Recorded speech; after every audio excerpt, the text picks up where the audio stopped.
रात जो ॿियों पहर दादा हरि हिमथाणी साहब जो नावेल आहे।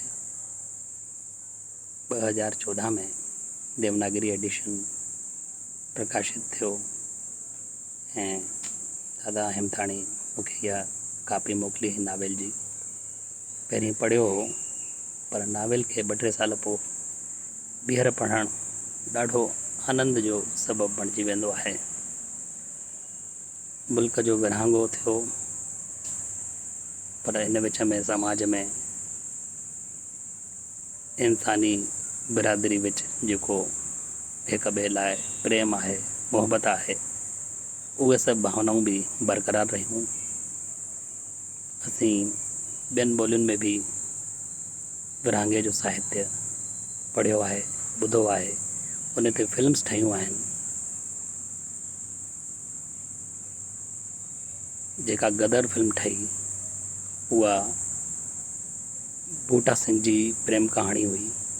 जेको हिकु सिख हुयो उहो पंहिंजी माशूका वटि वञी पाकिस्तान पहुतो पर कोर्ट में हुनजी माशूका हुनखे सुञाणण सां इनकार करे छॾियो। केॾी दर्दनाक ॻाल्हि हुई ॿिनि ॼणनि जे प्रेम जे विच में, घर वारनि जे प्रेशर में उहा बयानु मटे थी छॾे ऐं उन ॻोठ में ई बूटा सिंह पंहिंजी जान थो ॾेई छॾे। रात जो ॿियों पहर हिकु जुदा क़िस्म जी कहाणी आहे। विरहांगो थी वियो आहे पर लॾ पॼाण अञा हले वेठी थी। एंशी जे परिवार जा कुझु भाती हिंदुस्तान पहुची विया आहिनि। हेॾां हिंदुस्तान मां कुझु परिवार वञी सिंध में बसिया आहिनि। अहिड़ी हिकिड़ी ख़ाली जाइ में कराचीअ में अची जेको परिवार वेहे थो उन जे घर जे साम्हूं एंशी रहंदो। एंशी ऐं जोहरा जो प्रेम ऐं इन सां गॾु विच में हिकु टियों किरदारु रेमी जो आहे। रेमी जी छिक एंशी लाइ आहे।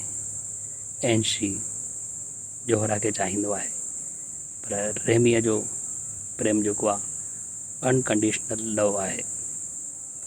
कराची शहर जी दास्तान नावेल में मिले थी ऐं सिंधी साहित्य में गोविंद माली साहब हुजनि, कीरत बाबाणी साहब हुजनि, हरी मोटवाणी साहब हुजनि, इन्हनि जो साहित्य पढ़णु पंहिंजे पाण में हिकिड़ो आनंद उत्सव आहे, आनंद माणणु आहे। जंहिं पोपटीअ जी आत्मकथा मुंहिंजी हयातीअ जा सोना रोपा वर्क न पढ़ी आहे त को बि साहित्य उन न पढ़ियो आहे। जेकॾहिं लाल पुष्प जी कहाणी मशीन जो पुरजो तव्हां न पढ़ी आहे त सिंधी गद्य साहित्य सां तव्हां परिचित ई न आहियो। सॼी हयाती कविता ऐं गज़ल में थोरी विञाइबी। गद्य साहित्य में जेको किरदारनि जो उभार असां ॾिसूं था, समाज जी सचाई, समाज जो अक्स जेको ॾिसूं था, उहो काव्य में दुर्लभ आहे मिलणु। ॿी ॻाल्हि, कृष्ण खटवाणी साहब बि लिखिया नावेल 7 ॾींहं ऐं यादि हिकु प्यारे जी, ॾाढो आनंद आहे उन्हनि खे पढ़ण में। डॉक्टर कमला गोकलाणी जूं कहाणियूं ऐं उपन्यास बि मूं पढ़िया आहिनि। मुखरित मौन मूंखे ॾाढो पसंदि आहे। मध्य प्रदेश में बि असांजा साहित्यकार सुठो क्रिएशन करे रहिया आहिनि, चाहे खेमन मुलाणी साहब हुजनि, रश्मि रमानी हुजे, नारी लछवाणी भाऊ हुजनि। इन खां पहिरीं फानी साहब ऐं झमू चोगाणी साहब जो साहित्य बि असां पढ़ियो आहे। झमू चोगाणी साहब जूं कुझु कहाणियूं मां सिंधीअ मां हिंदी कयूं, खेमन मुलाणी साहब जूं कहाणियूं सिंधीअ मां हिंदी कयूं, बंसी खूबचंदाणी साहब जूं कहाणियूं बि तर्जुमो कयूं आहिनि। ऐं ॿिए दफ़े बंसी साहब जो को साहित्य